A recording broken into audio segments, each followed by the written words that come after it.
Junho é o mês do amor, e não é por acaso, né? 12 de junho é dia dos namorados, dia de dizer eu te amo pro mozão. 13 de junho é dia de Santo Antônio, dia de fazer simpatia para encontrar um mozão para chamar de seu. 28 de junho é o dia do orgulho LGBTQIA+. Dia de lembrar, né, gente, que toda forma de amor vale a pena quando a alma não é pequena, como já dizia Fernando Pessoa. E não é por acaso que nós escolhemos o mês de junho para mudar a roupagem do nosso canal. A partir desse mês, a Prosa com a Rosa vai ser sobre o maravilhoso mundo do romance hot. Um mundo no qual todo mundo tem orgasmos múltiplos e final feliz, não é? Adoro, gente, não é à toa que eu escrevo. É justamente por isso que eu escrevo romance hot. Não falta aqui alegria, que não falta aqui é felicidade. Bom, e já que a nossa prosa, a partir de junho, vai ser sobre os romances hot, história, dica, curiosidade, projetos e o que vem por aí, tanto daquilo que eu escrevo quanto de outras autoras e autores que trabalham com o tema, tem uma coisa que não falta no mundo dos romances hot, é o tema da dominação e da submissão. Por isso, o mês de junho é um mês muito legal para a gente falar justamente sobre o BDSM nos romances hot. E não é só porque junho é um mês frio, caliente, que pede chocolate quente, né, e todas as formas de amor. Na verdade, junho é também um mês no qual nós comemoramos 11 anos de publicação da primeira edição de um livro que mudou a cara dos romances românticos. Um livro que, inclusive, inaugura o que hoje nós chamamos de romance hot. Fenômeno de venda, com uma legião tanto de fãs quanto de detratores, coube a esse livro trazer para o romance romântico uma história de amor repleta de algema, chicotes e cordas de alpinista. É claro que eu estou falando de 50 Tons de Cinza. Portanto, Amora, aperta os nós. Em junho, nós vamos falar sobre o BDSM nos romances hot, é esse o nosso tema de junho. E para começar o mês, nós vamos falar sobre as 50 sombras do Sr. Grey. Mas, mais importante, por que 50 Tons de Cinza continua sendo o único romance do gênero com um sucesso estrondoso de vendas? Chama a vinheta, chega junto, cola na prosa, porque, baby, esse hot tem história.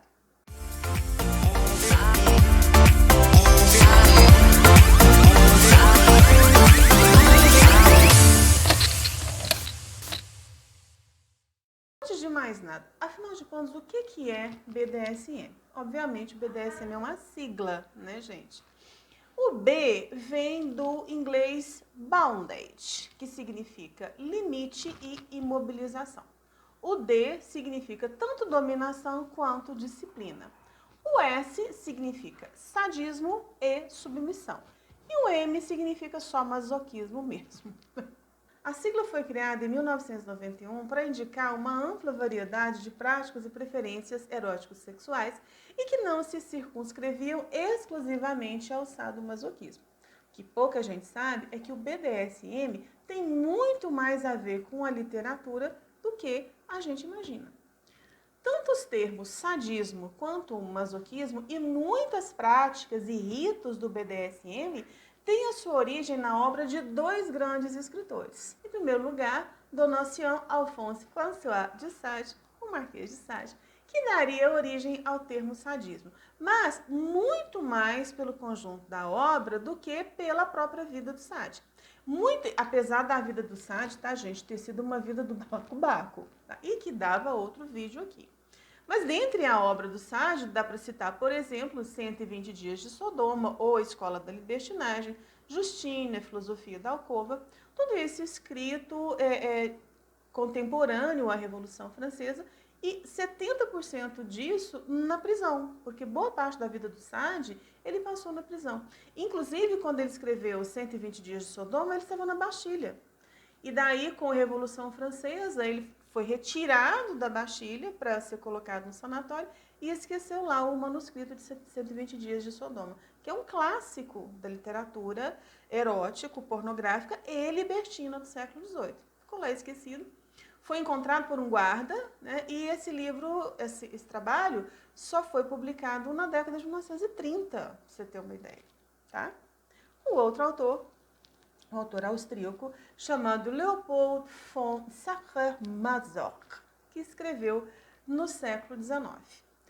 Apesar da vida do Sade ter sido uma vida do balacobaco e também da vídeo aqui no canal, quem vai receber um tratamento mais especial aqui na Prosa com a Rosa vai ser o Mazorc. No nosso próximo vídeo, a gente vai falar um pouco mais da obra do Mazorc, que deu origem ao termo masoquista, a partir do nome dele, do sobrenome dele, a obra A Vênus das Peles. E vamos falar também da história do Mazorc, porque vem dessa obra, da obra e também da vida do Mazorc, um dos ritos clássicos do BDSM, o contrato de servidão sexual, tá bom?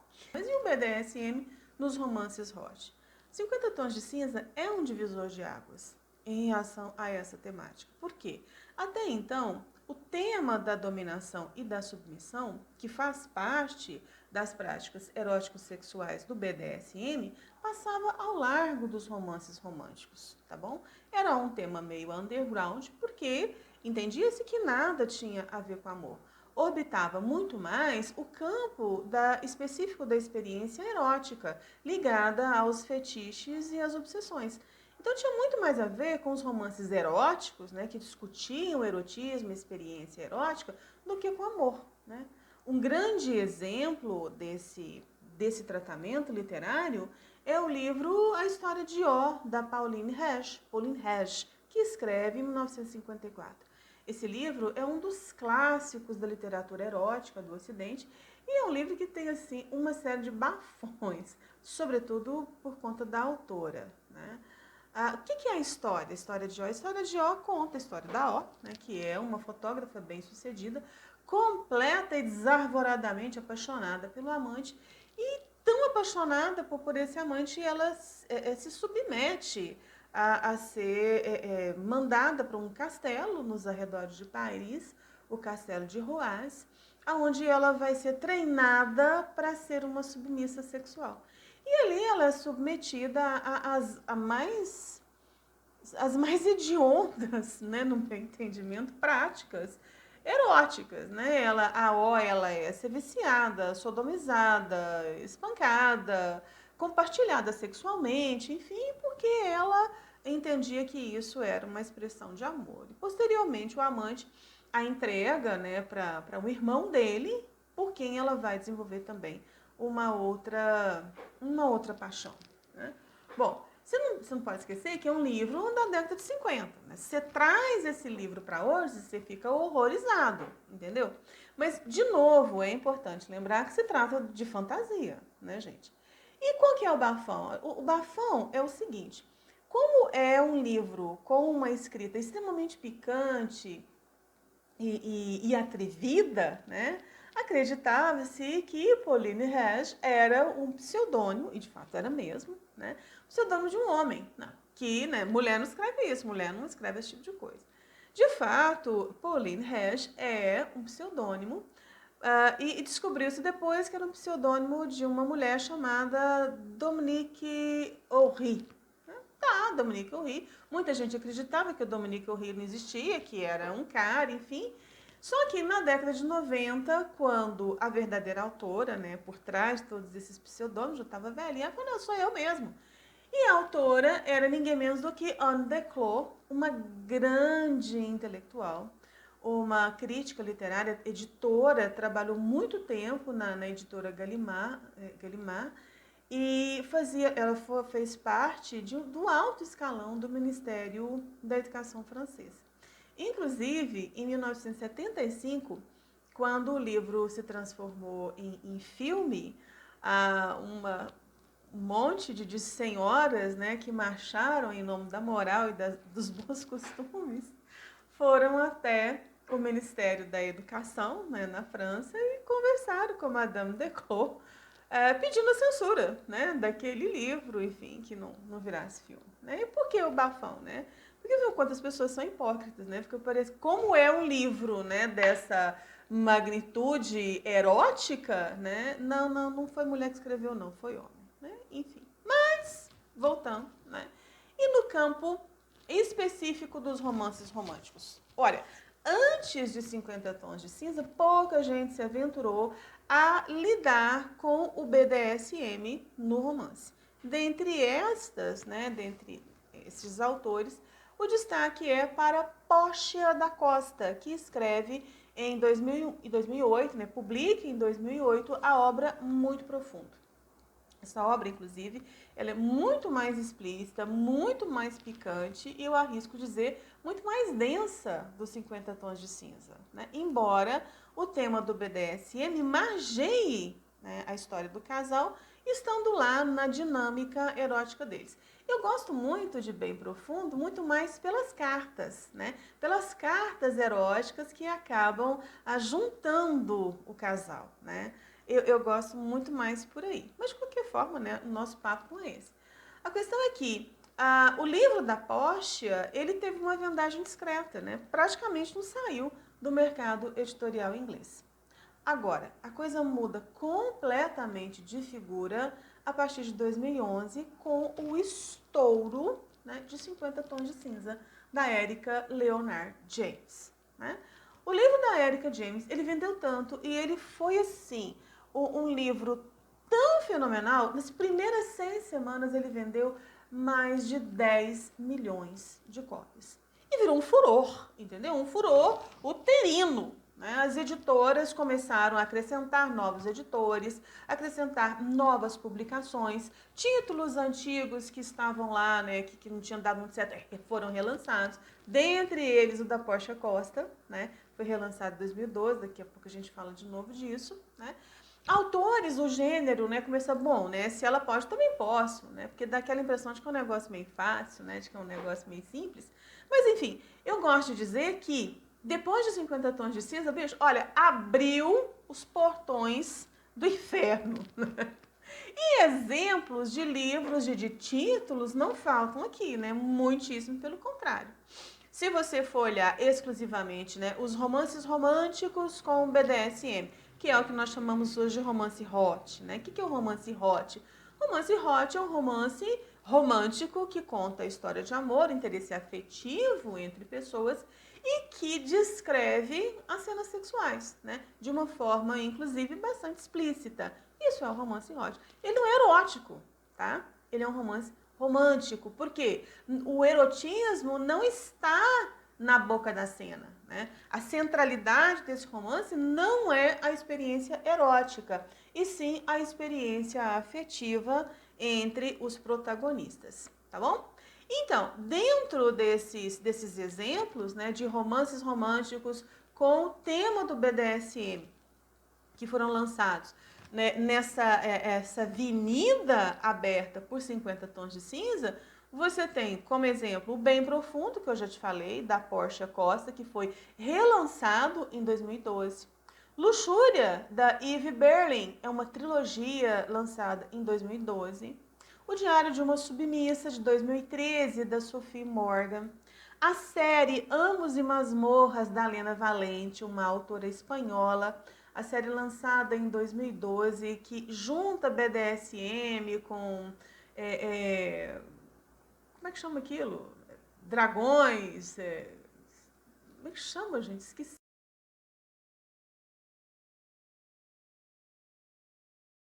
A série Amos e Masmorras, da Lena Valente, uma autora espanhola, lança essa série em 2012. Uma série que não apenas trata do BDSM, mas coloca o BDSM no universo de RPG, né? O que é muito interessante, que é muito legal. Olha, dentre também os romances românticos, não necessariamente com BDSM, mas com descrições explícitas de sexo, porque boa parte da crença, né, do sucesso de 50 Tons de Cinza estava de que tratava-se de uma literatura picante, né? Então vamos colocar no mercado mas quantos títulos picantes, eróticos que a gente conseguir, inclusive com selo, tá? Era muito legal, né? Então, se você gostou de 50 Tons de Cinza, você vai gostar desse aqui. Dentre esses romances românticos, né, não necessariamente com BDSM, mas com cenas eróticas, você tem, por exemplo, toda a série Crossfire da Sylvia Day, né? Publicada nos Estados Unidos, meio que uma tentativa americana de uma resposta ao sucesso estrondoso da Erika James, que é britânica, né? A espanhola Peça-me o que Quiser, da Megan Maxwell, uma autora que traz para o universo romântico o voyeurismo, né? E também a troca de casais, né? Peça-me o que quiser, é muito interessante.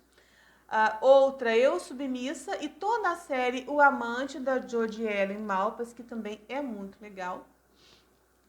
E no Brasil, é lógico que também você tem uma série de outros títulos, né? Muitos títulos abertos, né, que são publicados aí nessa esteira de 50 tons, né?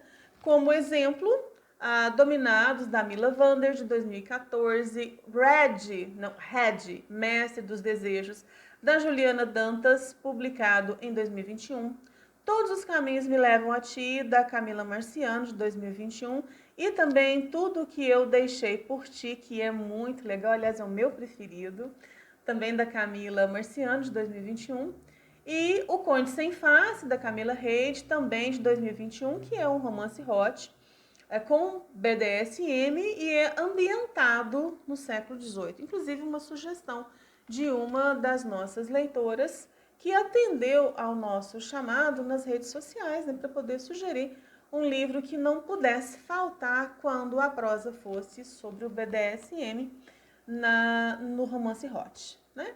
Agora, se você entra lá no Kindle da Amazon e dá uma olhada nos títulos, você vai ver que, olha, existem dezenas, né? Eu nem sei quantos, mas uma quantidade assim muito grande de títulos que trabalham com a dominação e a submissão no campo do romance hot.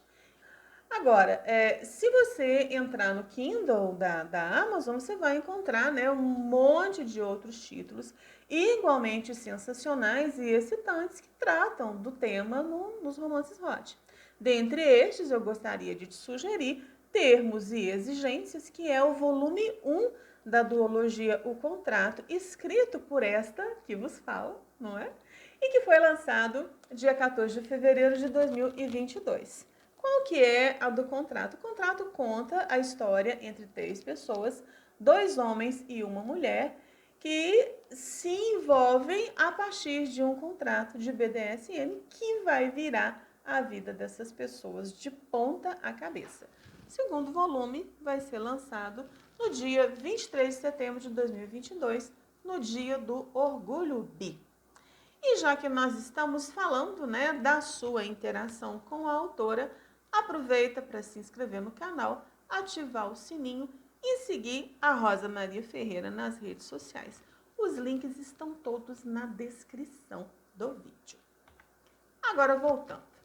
Bom, muitos dos títulos que nós falamos acima, sobretudo os títulos internacionais, se tornaram best-sellers, né?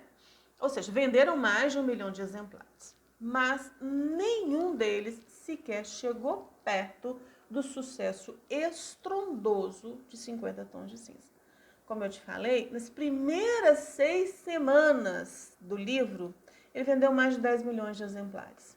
Em 4 anos, ele já havia vendido mais de 125 milhões de exemplares, causando uma verdadeira comoção no meio literário, né? É a tal da obra que ou você ama ou odeia, não, pelo menos na época. E daí a obra e a própria autora acabou conquistando uma quantidade muito grande, né, de críticas extremamente virulentas, né? Tanto críticos literários quanto outros escritores, pessoas dos livros e leitores não economizaram ataques a Erika James, né? Dentre as coisas que se disseram e ainda se dizem, né, de 50 Tons de Cinza, Então, olha, é uma escrita pobre, é um estilo ruim, uma representação enganosa de temas importantes. Os personagens são imaturos, são improváveis, ou seja, eles não são verossímeis. A autora falha na compreensão do enredo, ela presta, essa é ótima, né? Um desserviço não apenas à literatura, mas também ao avanço das mulheres. Aí você lembra de eu te falar da história da O, né? O tanto que isso é hipócrita, não é? Porque se você toma a narrativa, a história da O pela história em si, né? A história da O é simplesmente monstruosa perto da história da Ana Steele, né? Que é um romance, enfim. Bom, voltando ao que interessa, né? Apesar, né, a despeito das críticas, a obra não parou de vender e continua vendendo até hoje, né? Não por acaso, 50 Tons de Cinza é um dos 10 livros mais vendidos no mundo depois da Bíblia. O primeiro é o Harry Potter. O Harry Potter e a Pedra Filosofal. Pra você ter uma ideia. Porque o livro mais vendido no mundo é a Bíblia, né? E tá com direito, inclusive, a franquia, música, chaveiro, e você sabe, né? Um monte de coisas, né?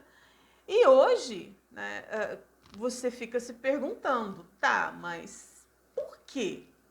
Se é um livro tão ruim, né? Se a pessoa não sabe escrever, se os personagens são ruins, não sei o quê, por quê, né? Qual que é, afinal de contas, o segredo do sucesso de 50 Tons de Cinza?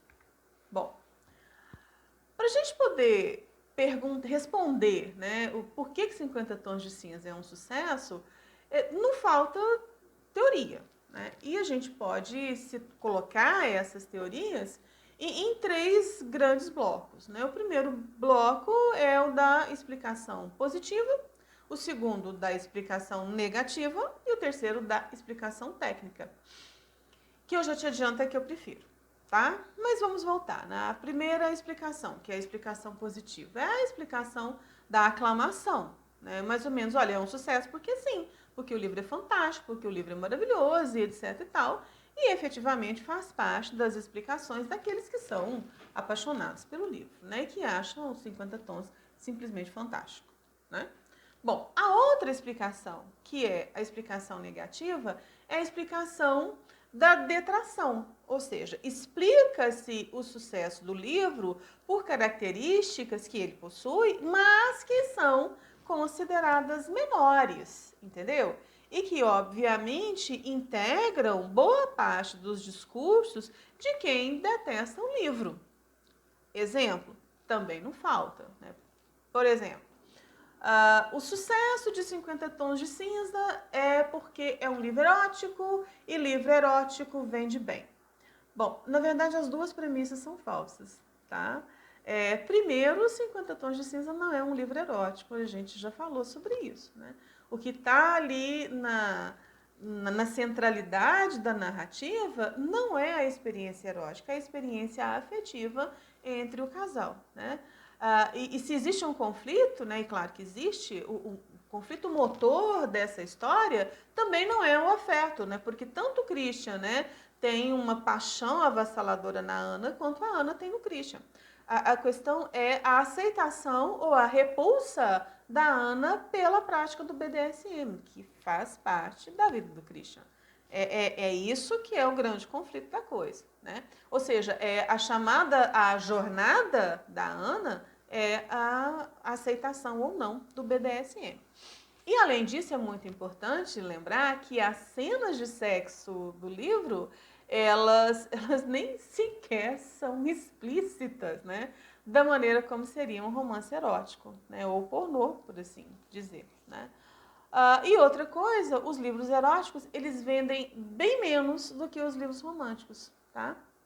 E isso é importante. O mercado, ele compra menos obras eróticas do que obras românticas. A outra explicação também dentro desse bloco, né, das explicações negativas. O sucesso de 50 Tons de Cinza é porque ele é igual aos romances de banca, né? Como as coleções Júlia, Sabrina e Bianca, que a mãe de alguém lia, né? E tem aquela coisa assim, não, nada contra, né? Mas isso não é literatura. Bom, eu acho o seguinte, que a explicação que entende que 50 Tons de Cinza é um romance romântico e justamente por isso ele é menor, né? É uma explicação extremamente perigosa. Tá? Por quê? O que está submerso nessa explicação? É muito mais um preconceito de gênero.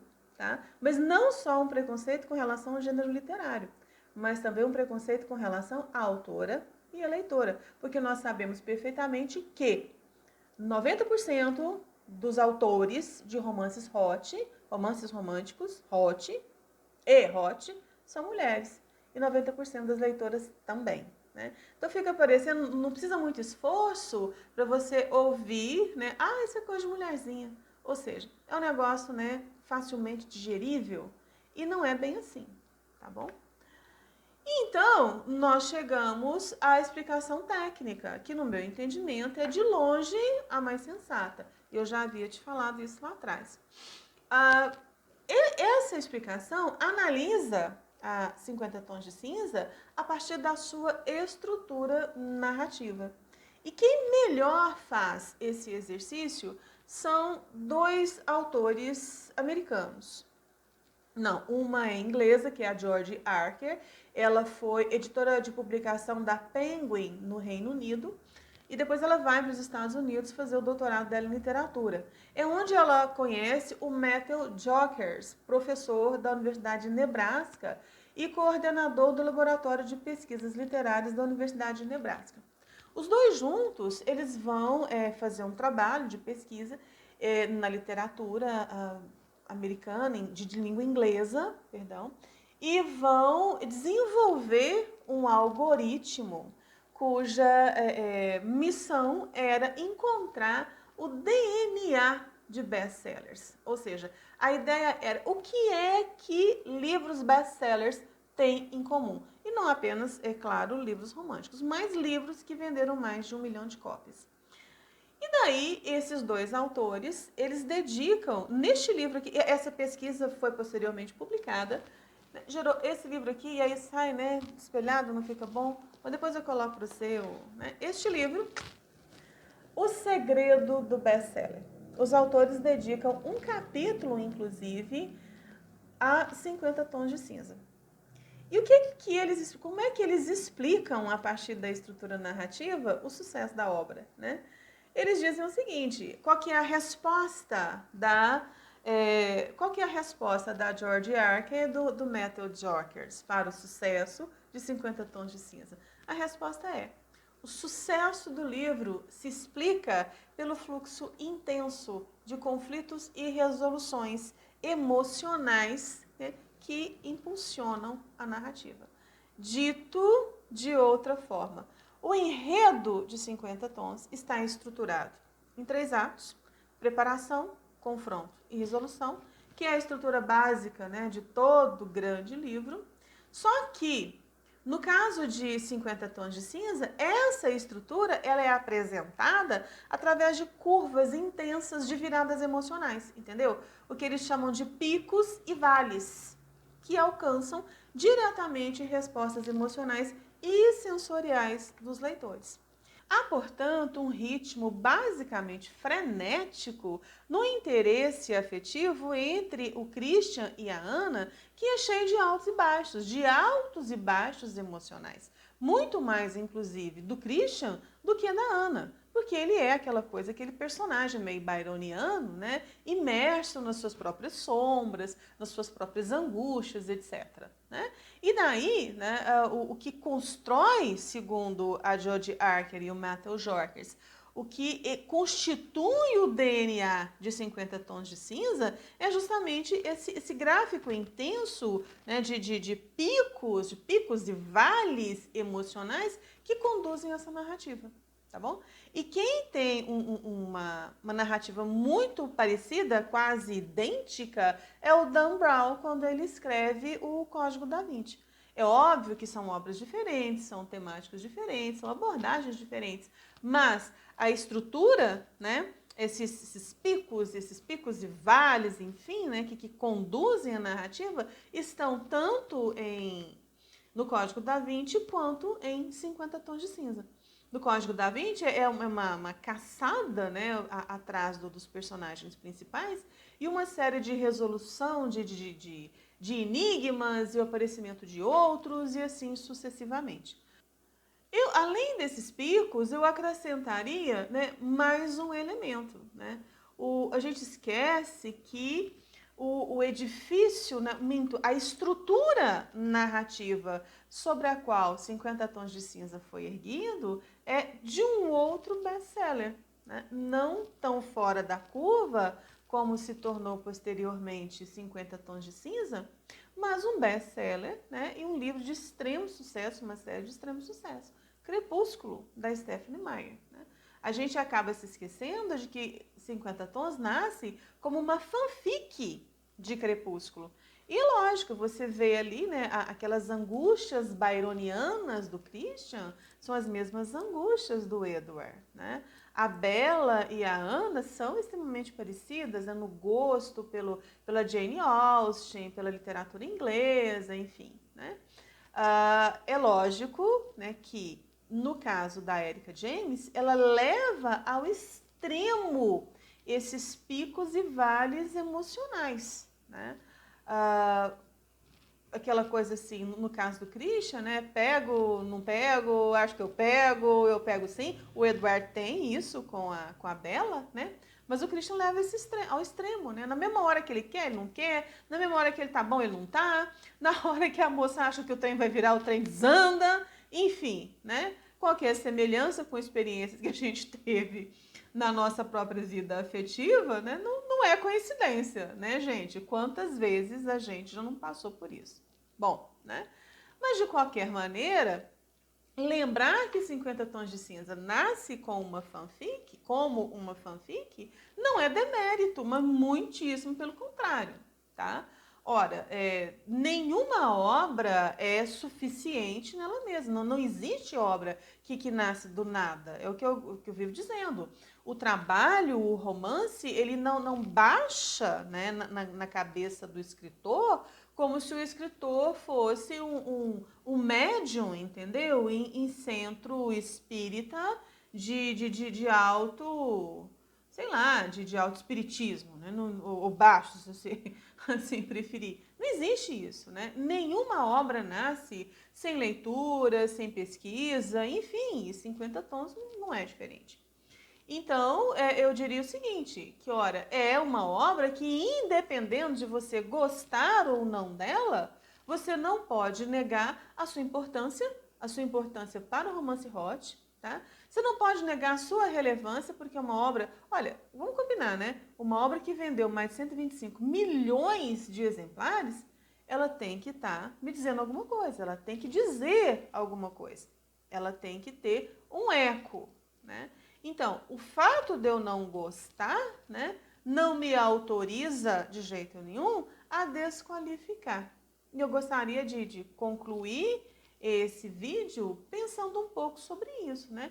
Por que essa insistência na desqualificação, inclusive virulenta, de 50 Tons de Cinza? Me incomoda, né? Quando você vê, sobretudo, listas de leitura, né?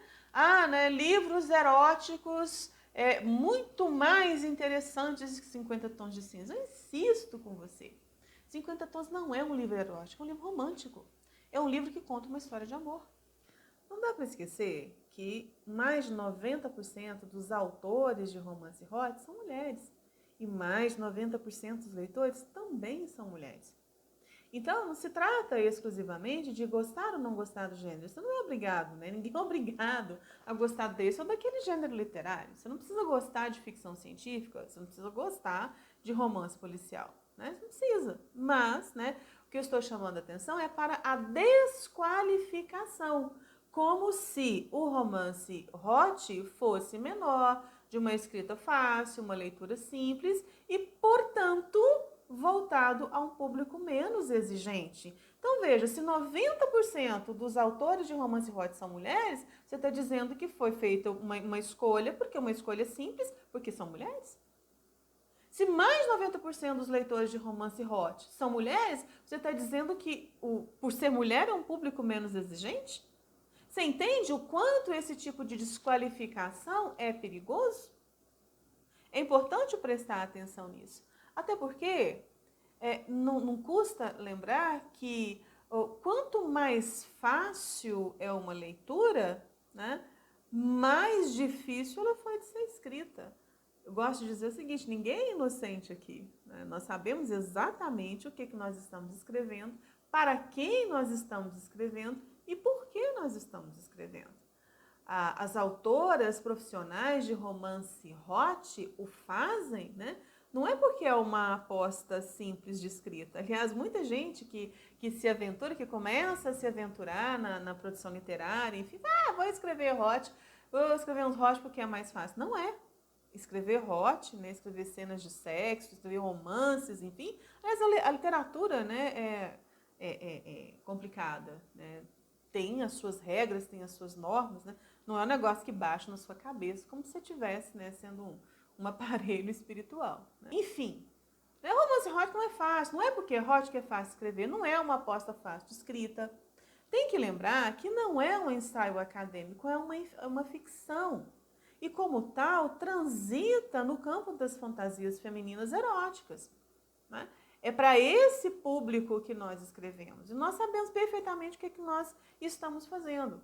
Nenhuma autora dedicada ao gênero, né, nenhuma autora profissional de romance hot está desconectada da realidade, sobretudo do mercado consumidor. Nós sabemos exatamente para quem nós estamos escrevendo, quando nós estamos escrevendo, como nós estamos escrevendo. Né? E o que nós fazemos? Nós vendemos. Nós estamos vendendo uma mercadoria que procura satisfazer uma necessidade da fantasia. Não há nada, absolutamente nada de errado com isso. Ninguém em sã consciência vai sair caçando um Christian Grey, gente. Por um motivo muito simples. O Christian Grey não existe. Se você encontrar um cara, né, um bilionário byroniano, sexy, cheio de amor para dar, cheio de mistério, que te oferece um contrato de BDSM e um cartão de crédito ilimitado, o que você vai fazer? Você vai acordar, porque esse homem não existe. Então, qual que é a serventia do bonitão do romance? A serventia do bonitão do romance é nos divertir, tá bom?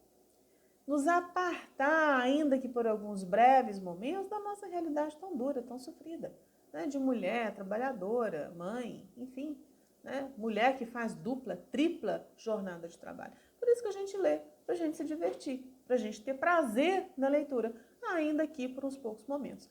Para que serve essa leitura? É uma literatura de entretenimento, é uma leitura de evasão, é uma leitura para a gente rir, para a gente suspirar, né? O que pode até não parecer, mas o prazer, ele é revolucionário. E acredite em mim, é um dos antídotos para curar esse mundo doente, ok?